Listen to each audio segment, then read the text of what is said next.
Welcome, Rowdy, to another episode of the Beyond Terrain podcast. I'm your host, Leo Dalton. Uh, we're going to have a fantastic episode today. I know that for a fact. And if you're new around here, why don't you consider following the show and leaving us a little subscribe there so you can keep up with what we're doing. And if you like the show, leave us a review. That's a great way to help. A comment as well. And sharing is always the best way to support the show. So um, anything would be appreciated. You guys are awesome. So today we have Cory Endrulat on, and this is going to be a great episode for many reasons. Obviously, I think our views align greatly, which should make for an interesting discussion. This gentleman, the work that I've encountered of his has been absolutely phenomenal. And I've not found too many areas where I could say that I disagree. And so I'm really excited to introduce his concepts to you guys and definitely learn more from this gentleman as well. So we may as well get right into it. Cory, thanks so much for coming on today. I appreciate it, man. I love your videos, your nature videos, and yeah, I think we align because of just that. We see the world is becoming more dehumanized or denatured in different ways, and so we're helping to share those little bits of wisdom, perhaps, that have really always been shared, but the question is, why aren't they being embraced, right? What is going on in the minds of people? I love how you delve into the psychology and the philosophy end of things. Not everybody is interested in those concepts, but you put it in ways that are very digestible, and I appreciate that because that's my goal as well with my content. Thank you. Yeah, no, I could say the same about the way you approach things. Very well laid out, methodological. Really makes a whole lot of sense, and you don't miss any points. I'm not left after watching your videos with many questions about what you're speaking of. It seems that it's really well thought out, and so I appreciate that a lot. I'm really excited to ask you the introductory question. I'm really, really eager to hear your take. Ask all my guests, of course, what is health? And so get a little definition, good starting point. How it manifests, what it looks like, how do you get there? You can take it any direction that you'd like. So I'll give you the floor. Well, health from Latin, I'm pretty sure. You can look this up, actually. It means whole. And even if that is not the definition that you want to take of health, if we are to look at an individual and look at their health, which is the condition of their body, perhaps, would we want to look at just one part of their body? Or would we not want to work with the whole? Would we not want to look at things holistically? And that's another word for whole as well. There's a lot of different words like integrate and functional that are all kind of put into this health realm to mean like we're looking at more things and not just the whole, but also the root cause. So those two, to me, are perhaps the focal points of health. But health as a whole, as a concept, um, would probably comprise of everything because, it is the whole. So if that's the case, then we have to look at our environment. We have to look at our food. We have to look at even the supplements that we're giving ourselves, even the colors that we wear, even the lights that we use. We find out that this can affect us, right? Blue light versus red light. Certain colors, feng shui, can affect you, your mood, your appetite. I mean, it can be pretty much everything in your environment affecting you to some level or another. And so when you can address that on a holistic level and treat it more like an art, like a practice, then I would say you're exercising your health, you're exercising your responsibility, your self ownership, which to me is about freedom. Health comes down to freedom. When you talk to somebody and you say, well, why is it you want to feel better? Why is it that you are feel like everything is just being a burden on your life and things are taking you down? Um, you start getting deeper into the root cause by asking that question, why? And when you do that, it gets people very curious. It gets people thinking. It gets them in that mode of, I got to start being self-responsible and seeing the patterns and the things I'm doing within my own life. Because the doctor can only do so much. The health coach can only do so much. Any practitioner can only do so much because they're not you. So you as an individual have to take charge of your own health and practice freedom, as well as recognize that your disease is contributing to that lack of freedom. So first start creating that mental mindset of freedom and then put it then through the actions through accepting the fact that you have to be responsible for your own health. Since, like I said, you're the only person who lives in your own body. This is like your true home, so you have to take care of it. Some people say their body is their temple, right? So basically, nourish it, give it everything that it needs. You probably know there's certain foods that you should eat, and you probably know there's certain foods that you're eating that you probably shouldn't eat. So, what is causing you to not do one thing and the other? What's causing the disconnect? What really needs to happen in your life? And are you dependent on the external, or can you change some things internally with your own mindset to then change your reality? Because some people say, well, it's out of my control, and other people are doing this and this to me, and oh, it's my work, it's making me take this, and I don't want to do it. All sorts of different excuses and justifications for still not recognizing that they have control over their own body. Right. So for me, it's all about freedom, because when you recognize that and you put into action, you will feel very healthy. That's to me the definition of health when you really break it down. It's more than looking at the whole, because you can't live life. You can't express yourself in this whole unless you have freedom. You can't see the whole unless you have freedom. It really is the pinnacle for all creation and all creativity. Yeah. So for me, I've been through my phases, right? And you made some good points about like holism, right? The holistic point of view or functional medicine, all these different terms nowadays for kind of the same concept. The health fields, of course, they are they're flooded, and they're flooded with many different perspectives, a lot of which aren't kind of hitting the nail on the head, and I've been through my phases, this diet or, you know, this intervention, everyone should take coffee enemas and everyone should do this and everyone should do this, right? In the last year or so, I've really let go of all that and looking at these different modalities, these different, and not to say that they're not useless, but looking at these, and trying to learn from them what health is and what health means. I started to look to nature, right? The Yes. source of everything in my mind here. And that's where I get my answers now. I don't ask, what would this scientist say about this, or what would, this person think about this, or what would this modality do? Or, I just look at what is natural. And that to me seems like the most logical way to approach it, the easiest way, because it gives me all the power in knowing what decisions I should make. It's been a very Hmm. reassuring thing that whenever I do turn to nature finally, I don't I don't have to second guess myself, and I don't go back on, unless I'm, misconstruing something when I'm looking at nature through with my own biases, but I don't have to reconsider these things, because I find that is where I can get the most true, solid answers. Um, I'm sure you could speak a lot to this. Why should we look to nature for the answers? Is there Yeah. freedom in nature? What kind of how do you tie it into that definition of health as well? What I would ask you, I mean, even simply by the way you were describing how nature is sort of the answer for you, which is funny enough, the name of my channel, Nature is the Answer. Uh, I kind of got the sense that you're talking about freedom, about yourself. You're saying I got past these diets, these dogmatic views of thinking, these diets. I mean, diet literally means, restriction of eating certain foods, doing certain things. Certain people are promoting certain identities. And then, same thing with diseases as a whole. You have diabetes, you have this, you have that. We're throwing labels on people, we're putting them in a box. And there's a lot of problems with that with psychiatry that a lot of great researchers have recognized, like Thomas Swaz, if you aren't familiar with his work. There's plenty of people who have been criticizing psychiatry, and it's also the reason why Scientology has been on the rise, because they're an alternative to psychiatry. And I'm here in Florida, so near Clearwater, which is like the headquarters of Scientology. So I've met quite a few of them, and they share the same sentiments, and which is why, perhaps they may be attacked, but there's a reason why people follow it. And that goes for everything. There's a reason, there's a little level of truth in everything that makes it deceptive for people if it's mixed with lies.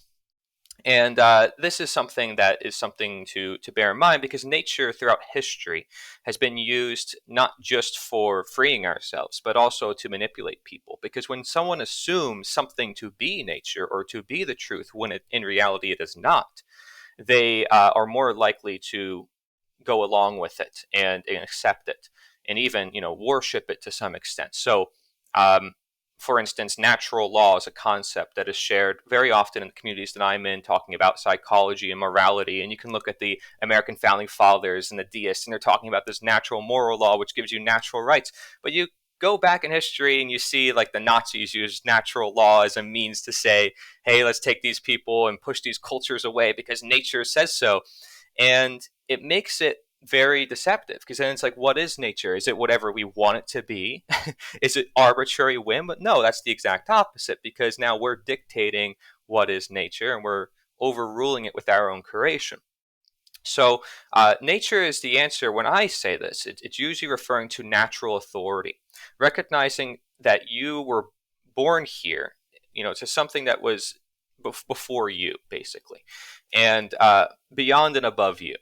And it's ever more powerful. It includes everybody. You're not really separate from it.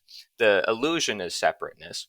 And so, when we create things, when we think that we're not bound to it and we can do whatever we want, that is where the arbitrary man-made law, man-made medicine, man-made things come into play, where we place the authority in those things. We say, well, you want to get better, don't worry about natural medicine. We got all this great technology, even though we've been using that medicine for thousands of years, let's just do this. And it's like, oh, well, we got to fix a problem. Well, let's pass a law. I mean, let's create something, write down a piece of paper, create some authority in man, and believe that this paper has magical powers to alter right and wrong and to declare something to be true. And then we can use that over our natural reality, where it has laws that have always existed, where people are always going to do bad. That's just part of nature. The question is, how that wrongdoing is aggregated, how that evil continues. And as we see with drugs, new drugs are keep being, created. There's endless symptom management, and the same thing with laws in our country and in the world. It's like new laws are being created, and more and more. It's like, how do we get out of this mess? Perhaps it's because we're not looking at things holistically and from the root cause. We aren't applying health to all things within our life. We're only looking at individuals. We're not looking at how society affects individuals, or we're not looking at the relationship between the two, the patient, the provider, and that third party, which is the insurance companies, which is the government, right? It's that trio that needs to be fulfilled, that masculine, that feminine, and then that balance. And so, when we apply that to all areas of our life, you can even say that's a natural law, right? Everything has masculine, feminine. Some people call this the Hermetic principle. And so there's certain principles that govern our reality. They'll have different terms to say, law or principle or something inherent within the universe that you cannot escape. These are infinitely more powerful when you come to those realizations than anything that, we want to arbitrarily, whimsically create. That's going to be temporary. It's not going to last. So a lot of people right now are focused on, elections. A lot of people are focused on what's the next drug they can take to fix themselves, the next diet they can take. And I want to help people see that you have to redefine the way you look at things completely, and recognize that all of those were created out of some sort of problem, but they're not like necessarily fixing the problem. Getting down to those roots. So you have to ask the question, why? Like, why do I have diabetes? And is it possible? Is it possible to reverse it, as some people claim? Like, is it possible at all? I mean, do we ever give it the possibility? Freedom allows for possibility. And again, if we are not free, we're not going to see that possibility. So freedom has everything to do with nature, because people will even say that they're free by nature, or that they have natural rights given by nature that allows them to express themselves. So these two things go hand in hand, right? If you don't have freedom, you can't express your nature, you can't live your own life. So, are you really in nature? Is nature really your authority? Or is man trying to take that authority and say they can dictate your life, and therefore they become nature? They try to take the place. And technology can unfortunately assist that process when you're being surveyed all the time and everything is being watched and you're surrounded by that environment. So when they create that environment that supports that belief system, you're more likely to comply with it. You can call this mental slavery. Many historians have talked about Martin Luther King Jr. and Bob Marley in different writers. So I know I picked at different fields of interest, but I talk about a lot of these different ideas within my work. And so maybe one of these, you would want to expand upon. If you're into psychology, the work on slavery might be important. If you're into health, I have a medical team and we have a project called Health Revealed, where we have tons of materials never really done before, talking about psychology and what's going on with freedom in that triad relationship. If you're into freedom and those concepts, you might want to explore Larkin Rose and Mark Passio and the movie The Jones Plantation, and explore this little known concept called voluntarism, and how we can actually live free amongst each other without this divide we have in the world, where people are stuck in ideology saying I'm right, you're wrong, and I think I have the best interpretation of the world. But we're human beings. We're not perfect, right? We're infallible, right? We don't have a utopian way of being able to live. People will say what I'm saying is utopian. But I would say that actually it's so based in reality that it's viewed as utopian by the people who are not. And I can claim that. I don't expect you to agree with me in many things. I don't expect anybody to say, like, I have all the truth or that I know it all, because that would be directly counterintuitive to what I'm sharing. I'm saying, think for yourself, free your mind. Should mean that you're open to whatever I have to share with you, even something that might sound extreme to you, because it might have sounded extreme to end slavery in the 1800s, but once it was done, it was just normal and part of life. And that took 6,000 years or so to get rid of. I use that as a historic example because now we're still battling superstitions. People believe in germ theory. People believe in, government authority and these laws and these systems. People believe in using these drugs, but we can totally revision it. People believe in using agriculture still, this ancient practice that destroys the soil, when there's other forms like permaculture out there. There's solutions that people simply have not been taught and have been kept away from, that would just make them infinitely more free and more harmonized, you can say, with nature. Wow, yes. Um, so many beautiful nuggets of wisdom in that there. Wow, we could take it so many different directions. I think earlier when I mentioned that, when I watch your content, I'm not left with too many questions. One of the questions that I did have, which of course you've addressed because of your approach, I think is phenomenal, was this, utopian idea that voluntarism, and that's just uh, an example of you kind of covering and addressing a lot of the questions that pop up in my mind. So Mm-hmm. I just wanted to highlight that, and I think you make a fantastic point regarding that you know we're almost so disconnected from reality and what's real, and there's many reasons of that. um I think technology is part of that, and again, you mentioned the half truths, such a necessary thing to understand. All of science is every field is a half truth that we're being fed, right? There is part of it that is bang on, spot on, and then twisted at the end to put a little spin on it, and with maybe some vested interest behind it. Um, when it comes to technology, I think that the half truth is this, pseudo reality that you're gaining from it, right? This hyper efficient pseudo reality, in a way, right? So think of social media. It's a hyper efficient way to be social. We are more social than ever, but people are more lonely than ever. People are more depressed and anxious, and you know less confidence, no low self esteem. There's it's a hyper efficient way to do it. Same with cars, right? It's a Mm-hmm. hyper efficient way to move around. You are moving around. It's necessary to move around. But what is the repercussions of this? So we're fed all Exactly. of these half truths in everything.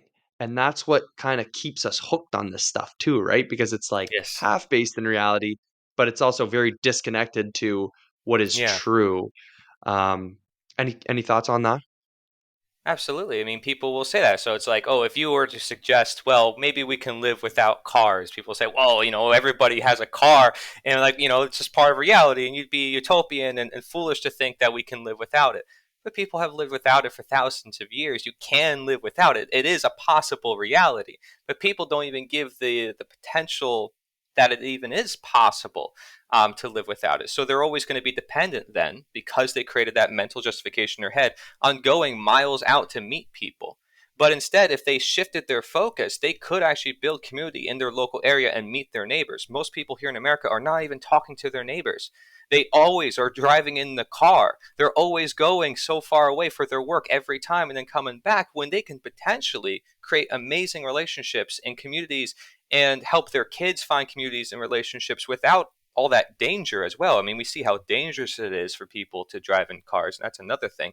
The statistics prove it. The health proves it. The health kind of gives you a reassurance of like, is this the right direction or is it not? And you see from karma over time the effects of your actions. So is it going to work for humanity or is it not? Well, look how dependent people are on it. Look how angry people become, how disconnected they are. I mean, they don't even look at each other. They're in these windows, right? They don't even get to see each other. At least back then, when it was horse and buggy, people used to wave and they took their time, and there wasn't all this distraction. People can read books perhaps on the way. And now, of course, we have perhaps um, automative cars, right? Like cars that drive themselves. And so now people, oh, I can read a book now. I can do something else. But most people are probably going to be watching TV or going on social media. And still, now, what's the biggest concern people have with that is that I'm not in control. The car takes control for me. The biggest thing that you ask people, hey, what's your fear about technology, this or that AI? They're going to say it's because I'm not in control or because something else might control me.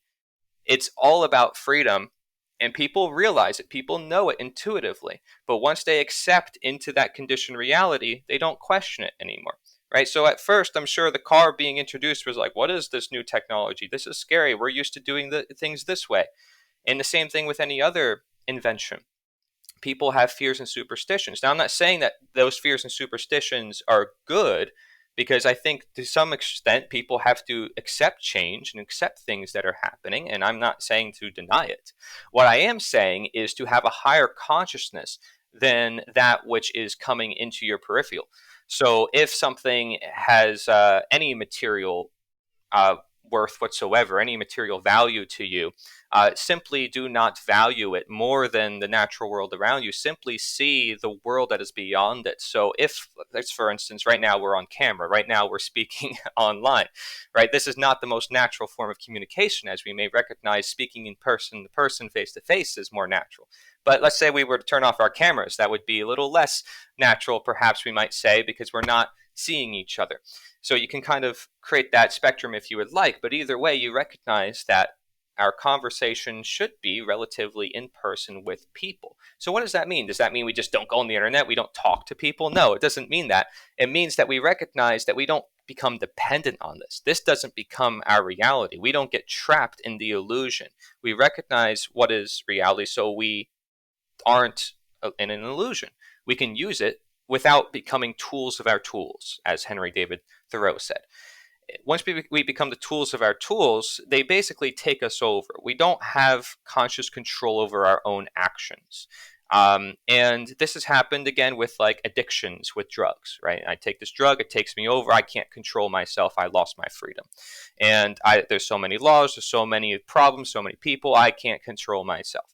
And again, escaping that is this affirmative stance of like, I can do it. I can escape it. I can be free. But many people have stuck themselves into a box because of what you said, convenience and comfortability. But when they find out it's more convenient to be with the truth and more convenient to be with people who are loving, that is, the beacon of light. When you can have a permaculture food forest and it outdoes an agriculture business that has acres and acres of land that's destroying it, that right there is a beacon of light. When you are in your yard and you're farming, your own permaculture, just basically picking bananas off the tree, and your neighbors see you, that's going to spark some interest in people. And so there are ways to be the example and be the change and start changing your life, where you attract certain people into your life to where you build your own environment that makes it so that way it is effortless to be natural, right? Wu Wei, as the Taoists called it in ancient China, is this effortless living. And that is what it means to be natural. When your life is effortless, it means that things are going smoothly without any constraint, without any force. There should not be force in relationships because that implies that things need to be changed.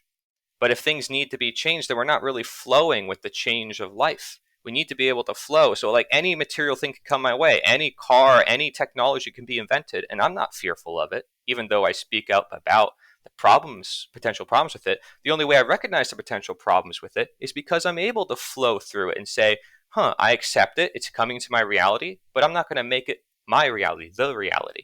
It's just simply another man made thing. I'm not going to value it any higher or lesser than my own value or any other thing. We're talking about some pretty worldview shattering perspective shift here, right? Like it's Yes, it's it's a lot, right? It's a it lot. is. I'm I'm curious if you think that it's possible to instill this into other individuals or whether it's up to the individual themselves to really take the responsibility and action. Um, my answer initially would be there's the best way to help others is to kind of help yourself in a way, right? To lead by example and to be the best version of yourself. What I've noticed in my life is that the more that I work on myself and the better person that I become, the better that everyone around me becomes. That's just something that I've noticed. Now coming into a time where I'm starting to work with clients. I'm and a lot of them are seeking answers, right? Sometimes it's not as easy as just outrightly saying the answer. Yes. So I'm curious about your thoughts on that. How to instill this into other individuals. Yeah. Well, instilling, right? I think you're hitting on the nail. Is it so that we have to train people or indoctrinate them out of their indoctrination? Would that not be counterintuitive, right? I mean, what are we here to do? To say that we're right and the previous person was wrong? Or is it about recognizing, if we say there's such a thing as nature or truth, helping them see what is all present all around them, what they already know, and simply bringing that to the surface? Many people have traumas and things that bring them down. Evil is merely an illusion, as we recognize. And if that's the case, then there's only blockades to the truth, and everybody has the truth within them and throughout the world. So there's only things keeping them in their way. You don't have to teach them anything new. You don't have to share with them a new ideology or a new diet. You simply have to unveil the truth, right? So help them, guide them on the side, ask questions. That would be my approach, the Socratic method of asking questions and getting them curious about their own life. So again, they can have that mental to physical shift. Because once they free their mind, their body is free with it. That's just how it works. Mental slavery is the most powerful form, right? It's interesting how you can use slavery as an understanding for psychology or for medicine. But let's think about it. What's the worst evil in the world? What's the most harmful thing we can do to somebody? Right? It's either murder or slavery, and to some extent, that's both. Liberty or death. The expression is said. If you can't live your life, what's the point, right? And so that's what it seems to be for some people when their health gets so troubled. I can't live my life. I just can't do what I want to do, and so they end up, hurting themselves or hurting another person, and it could be troublesome. So, same thing with the doctor or the health coach. They have to be careful not to project on their patients because there can be a transference that happens. You can look up that term, transference. And, what can happen is if we're not doing the shadow work ourselves and we're claiming to help other people, it can, actually hurt the client more, more than we want to actually heal them. And we might be trying to heal ourselves through mirroring and projecting onto somebody else, trying to help them, helping them to help ourselves, which is not a bad thing. I mean, if you're selfish in the sense of you want to help others to help yourself, that's probably one of the most selfish things you can do, but also greatest things you can do. But it's about recognizing that you cannot judge somebody else because you don't live their own life. You can't really change them because you don't live their own life. So recognizing personal autonomy and sovereignty is a prerequisite for freedom. And unless you have that, your freedom is going to be perhaps built in some sort of justification model of like, well, you're free because of this or because of that. You have to describe to someone, you have to indoctrinate to someone, but someone would feel that they're free. They would know that they were free if they practice it themselves. So yes, there has to be that know thyself, know thy enemy, 1,000 battles, 1,000 victories, Sun Tzu type of mentality of, I have to know thyself. And that is going to be the most healing. Now, whether someone's philosophical or not, it doesn't matter, right? It's like you can have knowledge of yourself, and you may not know a thing about philosophy or psychology because you didn't read some certain books. Like, it doesn't matter. You apply the certain actions in your life, and you're constantly reflecting on yourself. I didn't come across all those writers and all those different psychologies till later on, in my practice and helping other people and looking at myself and just journaling and taking reflections on my own life. And I realized, wow, these are just writers who are coming to the same conclusions as me. You can come to all the same conclusions as all the great writers and philosophers and doctors and physicians. You have information at your fingertips. You simply have to believe in yourself, because that's the beauty of technology. It's a freeing thing if we choose to use it as such. Or, like I said, we use it unconsciously, then it will be the greatest thing to control us. It's our choice. But we can really evolve the human destiny in ways we've never imagined before because we have it. So let's accept it. Let's move forward with it and use it to our advantage consciously. This is natural intelligence over artificial intelligence. I think yeah, spot on as always. I think that there is a big problem nowadays in practitioners where they don't respect the autonomy and sovereignty of the individual, and likely not of themselves as well. And I do think that's one of the most detrimental things that we are seeing. I'm really curious about this. The concept of mental slavery to me is so interesting. Mm-hmm. I'm curious about the role of fear in this mental slavery. Yeah, fear and trauma, right, are two that I pinpoint in my book, Slavery Gone for Good, Black Book Edition. I have a whole section on it. And so, I have a lot of quotes and stuff from different historians and philosophers and even former slaves, right? Because it's fear and trauma that keeps somebody in that mentality of wanting to be a slave. That's essentially what mental slavery is in a nutshell. You actually enslave yourself mentally. And that's why it's so dangerous, because you can take away all the whips and all the chains from the slave, but if the slave wants to be a slave, you don't need all those physical means to enslave him. He automatically will just go into submission because he believes it is his natural, necessary duty. He'll even say it's right to be in that position of slavery. And so somebody would have to convince him to say, no, you're not meant to be a slave. Like, you're more than this. You can live your own life. Actually, we saw this at the end of the Civil War, and a lot of the end of slavery. The abolitionists were facing a whole world of slaves who were like, I'm so used to this. I was used to the comfort and security I received from my master.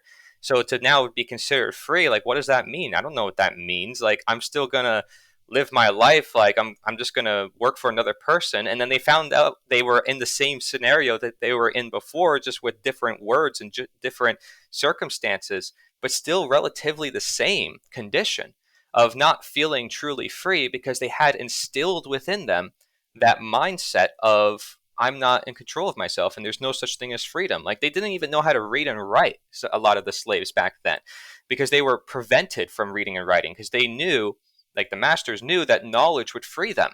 As Frederick Douglass said, once you read, you're unfit to be a slave. Once you have knowledge, you're unfit to be a slave. Those are two separate quotes from him. And, he goes into all his stories in his autobiography, Frederick Douglass, sharing like how his masters, one was nicer than another, but the one that was nicer was even more deceiving because of how nice he was.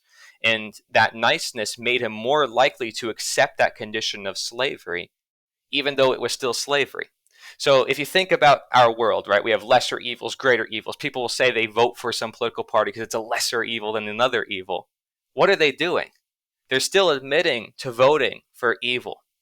And so when you recognize there is a mental servitude or indoctrination taking place within an individual to still accept evil, what is going on? Why do we have to accept any evil at all? Why do we think that's at all good or necessary? Why can't we shift the mind? Well, again, fear and trauma, people have it in many different forms. But there needs to be courage, faith, and love, presence, abundance to prevent that scarcity, fear mindset that is leading us to war with each other, leading us to divides with each other in many different ways. So mental slavery is the worst form because, again, our mind creates our actions create this reality. So that follows through correctly. It's also said that, freedom and slavery are mental states. This is a common quote you'll see through a lot of philosophers. And when you look at the world like we're looking at right now through psychology and philosophy, people aren't interested in this as much as the events and the people. Why is that? Right? Because it's perhaps easier to understand. It's more outright. But when you start looking at the deeper aspects, it gets harder to understand. Well, perhaps that makes sense why it's harder to then unravel. And it's no surprise if we still have mental slavery within us. If we've only abolished slavery 200 years ago and we've had it for, like I said, over 6,000 years. So that's why we need to recognize these patterns and learn from it, and why I wrote my book on mental slavery and physical slavery, political slavery, economic slavery, different forms, medical slavery, right? What is slavery? The claim of ownership over someone. So mental slavery is just accepting that. Physical slavery enforces it, but mental slavery overcomes the physical. And once you reach those roots, everything else falls, right? Because if somebody is mentally free and they're physically being enslaved, that compelling demand to be a slave might instill fear and trauma within them. But if that mind is so free, that soul is so free, no amount of force, no amount of violence can turn that person into an actual slave. Like Mahatma Gandhi willingly went to jail for his beliefs. And that's because he said, my soul is free. Like, I am free. And so they can do whatever they want with my physical body. I don't care. It doesn't matter. And he knew he was going to win at the end of the day because he stood on the truth. He stood on the ideas. And the ideas are infinitely more powerful than people and events. Right? That's what the people and the events play by. They play by the ideas. When you control the culture, the social fabric of reality, the ideas, you control everything. The ideas of how to do gardening, the ideas of how to own yourself, what are natural rights. You own the ideas. You have to. So the philosophers have always been used for control. The religions have always been used for control, even if they've been used for good. That's a perfect reason to use it for control. Because once you mix your lies with that truth, awesome. Now people don't detect the lies. They're more likely to follow it, right? So if there's one thing that people need to know, because it can seem like it's hard to navigate, your self-ownership, know thyself, because anything that people throw at you, like I said, will be able to be distinguished and completely extinguished, completely gone away with. Amazing. Yeah, that know thyself piece is big. And Self-ownership. self-ownership, of course. You've mentioned a couple times in the episode so far, asking the question why, looking a little deeper, why this is happening, why that's happening. Um, that curiosity piece, how important is that in this self-discovery, in even the initiation of this entire shift in perspective? For me, it was fundamental, no doubt about it. I mean, don't you go about in your own life, like, just think about it for anybody out there listening, you know, asking yourself, why do people do what they do? Like this crazy person who I think is like running amok, and maybe even myself, maybe you're listening to me, you're like, why is he thinking the way he's thinking? Why did he write a book on slavery? Right? Why did he write a book on natural intelligence, right? Or permaculture? Like, what's the point of that? Why did he do it? Why is he passionate? Why does he say it's not utopian? And you may even still think it's utopian. Why? Right? Why do you think that? And am I unreasonable? Am I not trying to find some sort of consensus here of seeing the bigger picture, of seeing historic patterns, of recognizing philosophers and former slaves, and seeing, different trains of thought throughout history? It's not like I'm unfounded, right? So ask the question why. Why do people do what they do? It's likely for some sort of reason they think is justified, that they think is right. The most amount of war and casualty that happens in the world happens under the guise of righteousness, under the guise of morality. That leads to the bloodiest of wars. There are wars that are fought over, food and scarcity and means of survival. But the wars where people say, you, by nature of your existence, are supposed to be banned from existence because you don't believe what I believe. And we need to go on a crusade or in a jihad and tear this whole place down and completely, undo what these terrorists and these bad people, put them in this category, in this group, in this label, to just say, these are the bad guys. Those are ruthlessly bloody because you're dehumanizing them. You're not recognizing their self-ownership. You're not recognizing their value as an individual unique in this life. You're saying they are what I say they are. And so my projection onto them, that's what they are going to be, and I'm going to treat them as such. And so it's a very ruthless way, barbaric way to look at the world, and it's how a lot of civilization has been founded upon. I'm trying to help people get past that point. Many teachers throughout history have been trying to get people past that point in different ways. But their teachings are always going to be twisted and used for the power systems if people do not come to understand that there is no such thing as human authority and that they don't own themselves. Like that they own themselves is like the most important thing that they need to know. Um, because, like I said, it is knowing thyself. That is what the abolitionists came to understand, to help the slaves understand. Once they understood that, they couldn't undo it. It's like, oh wait, I do. Well, there's nothing I can do now. Like Frederick Douglass, once he understood that, it's like he couldn't get it out of his mind. It was like constantly in his mind. He would be doing something for somebody else. He's like, why am I doing this? But he never asked that question before he got into that information. He started asking that question once he got into that information, realizing he does only breathe for himself. He only does act for himself. So it's like all his body faculties belongs to himself. Why should it belong to somebody else? And he said, if I'm freeing myself, I'm leaving you be. It's not like I'm hurting you by freeing myself. I'm letting you live your life and letting myself live my life. We each have what is naturally belongs with ourselves. So it only seems natural and necessary, he called it a natural law, for that to be the truth. That like I express myself because I can, and he does the same thing. It's like so self-evident, so obvious. And what I say about human authority, it's like, does anybody have the right to rule over you? Does anybody like own you in reality? Can someone putting something on a piece of paper alter reality? Does someone putting a crown on or a certain uniform alter their rights and give them more rights than you? I bet most people would say that's silly. It's weird. And our founding fathers even broke away from the monarchy and the kings and queens because they saw like they don't have the right to rule. What gave them the right to rule? So they create a new system that does basically the same thing of giving people certain rights for wearing certain outfits and writing down on a piece of paper certain things. And if you don't recognize those patterns in history, we can't move forward in the right direction. Like they had it. They had it. They had some spark of an idea of like, wow, this isn't right. We're a bunch of farmers. We just want a better system. Well, they create another system, another man-made system. Maybe we have to rethink that overall. Maybe it's not another man-made system we need because none of us agree on anything really, morality, science, religion. Maybe that's actually a good thing, and we allow people to compete voluntarily with ideas, and the best ideas will come through showing by example, through educating people, and they will be implemented. Supply and demand, right? Oh, who will do this? Who will do that? Well, it depends if people actually need it. Many people are paying for things they don't need. Many people are forced into a world that they don't want to be in, like with different people and different ideas. And it shouldn't be like that. People should manifest and voluntarily create the world that they want to live in, if they truly are free, they say. So I've been listening to a lot of the Austrian economists lately, and Mm-hmm. obviously they have a big libertarianist point of view. Yes. Voluntarism seems to take it a step further than just libertarianism. Yes. Um, yeah, it you know, when I hear it, my initial, and this probably just speaks a little bit to my own psychological development.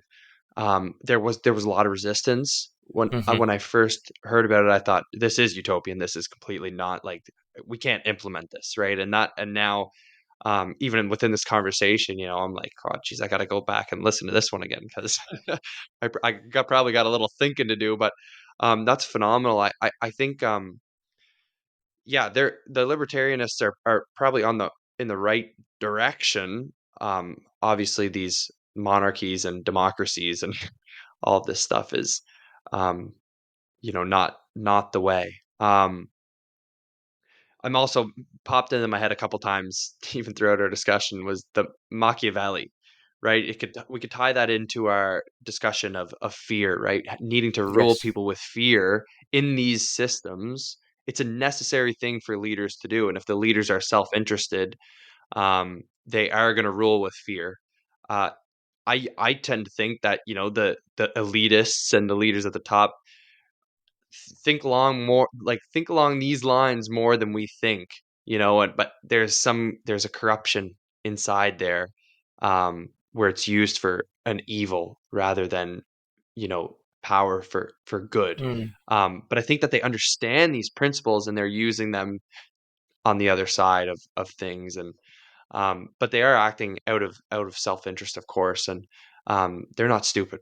They're very good at what they do, and they're, you know, if we want to try and sit here and talk about some sort of elitist group, sometimes I think that's even a little bit of a useless discussion, Sure. especially when we're talking about our own personal freedom. I've that's something that I've had to move past.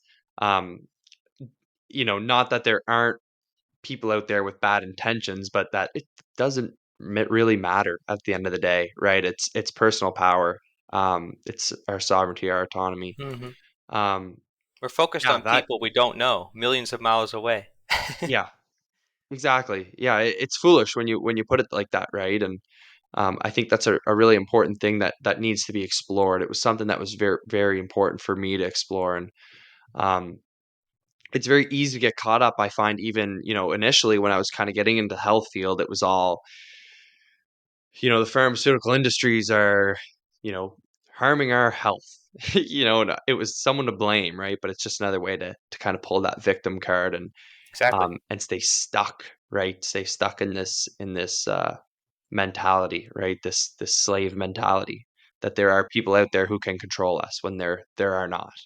Yeah. So It we yeah, we create their existence, and absolutely, it's a moral psychological cause which goes beyond economics. Absolutely, the economics just follows suit with what the main beliefs are in the world, and ideologies. The economics people focus a lot on the material and, like I said, the symptom management. And economics, as important as it is, and that's where permaculture can come in, you have to recognize that it's really up to what people believe in their psychology. And it's harder, like I said, to understand. It sounds less practical to people, but that's what's going to determine everything. So these people can talk about economics forever in many different fields. It doesn't matter. If we're living voluntarily, there's going to be all sorts of economics, right? It's going to be all sorts of ideologies. There's going to be all sorts of diets. There's going to be all sorts of things. So when people say this one way is the best, it's like Austrian economics, even that, right? It's interesting to me because they're also promoting freedom, but then they're at the same time promoting an agenda of this way of doing economics.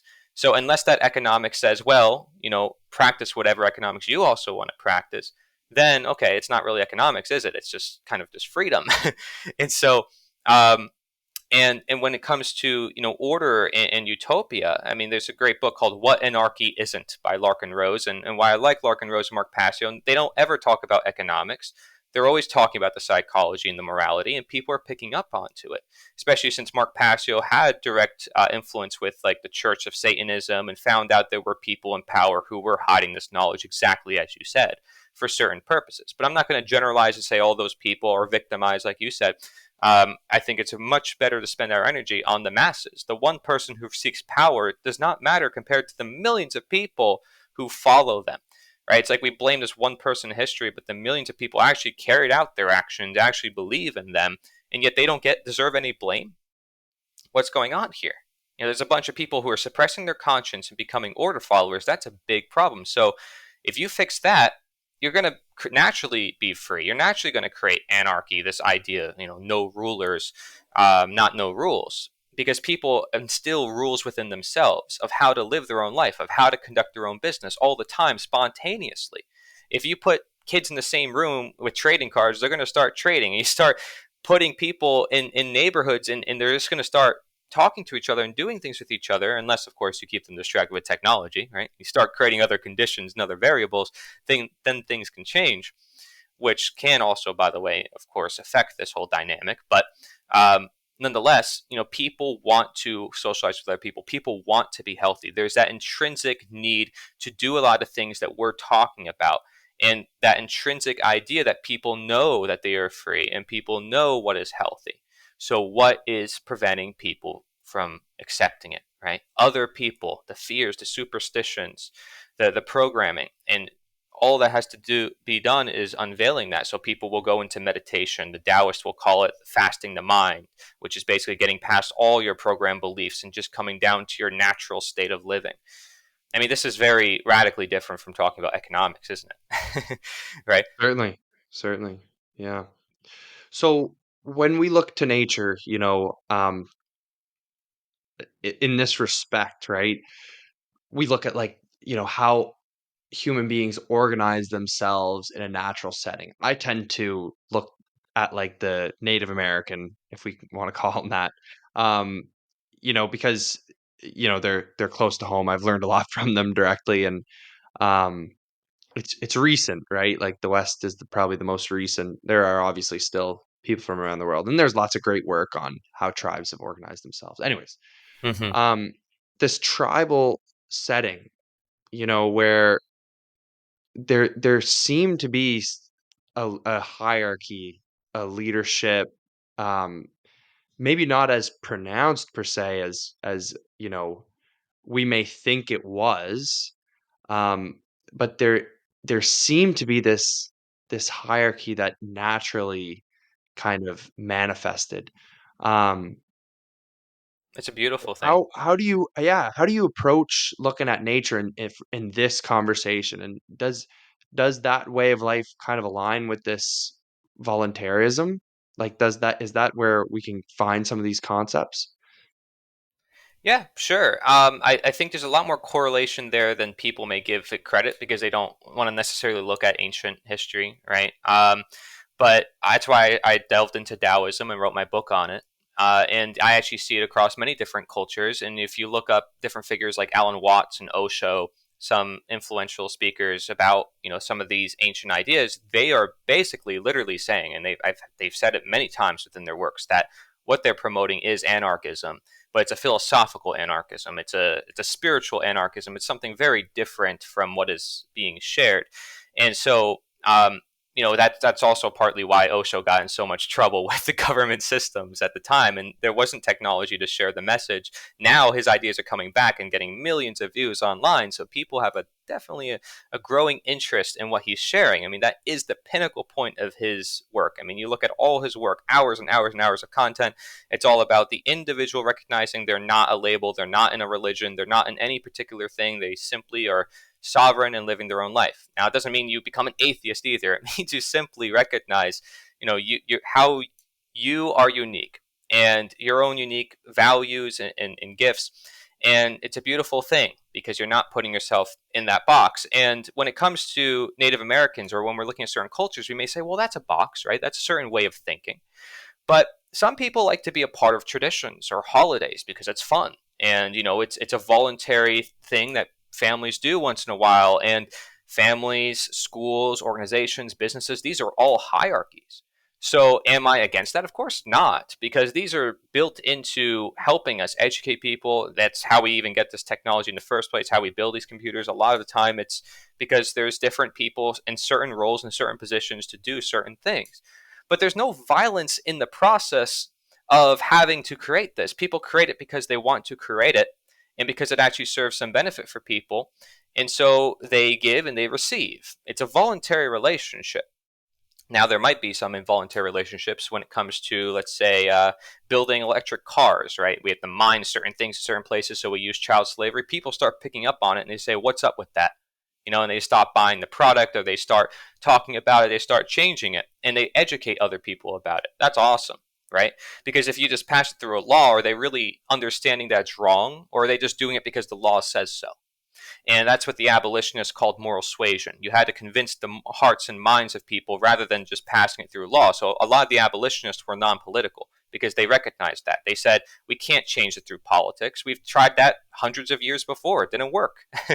And so a lot of them were very religious individuals who used their religion and their faith of saying this person is beholden to God and not to man as the reason for why man should be free. So recognizing a higher authority, nature's authority, going back to what we said in the beginning, right? And it's a healing process when people recognize that, because it's like, wow, I'm in control. I can do so much. I can get together. I can do, like, wow, everything opens up.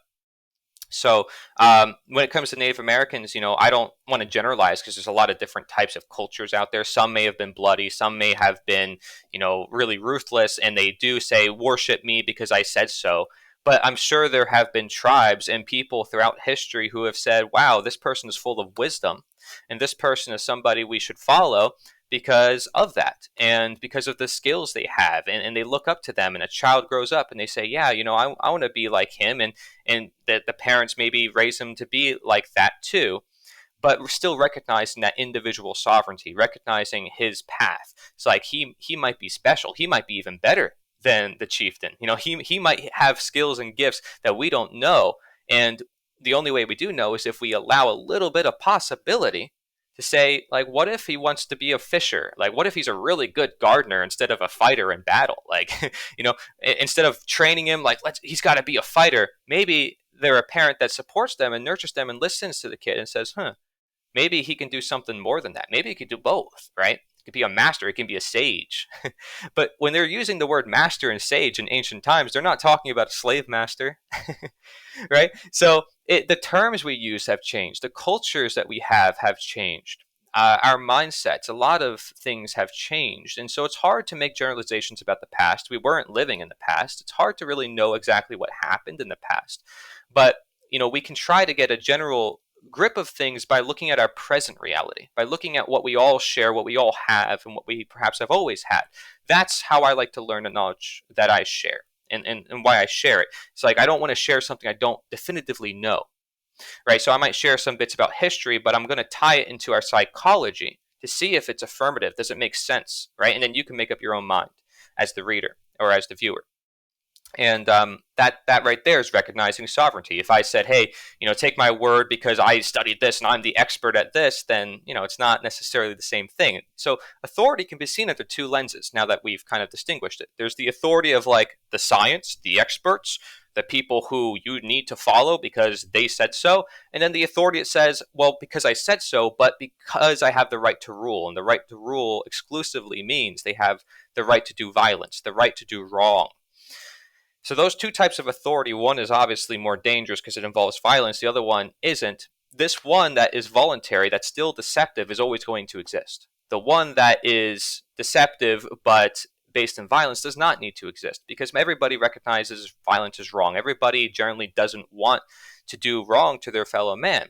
They simply allow it because of the superstition, that belief in authority, statism, that's what it's called, that they basically live their life in contradiction and they don't know it. They don't have enough knowledge to perceive the contradiction, so they never confront it. And so we can build up our resources using voluntarism and permaculture to share with people their potential and what they truly own.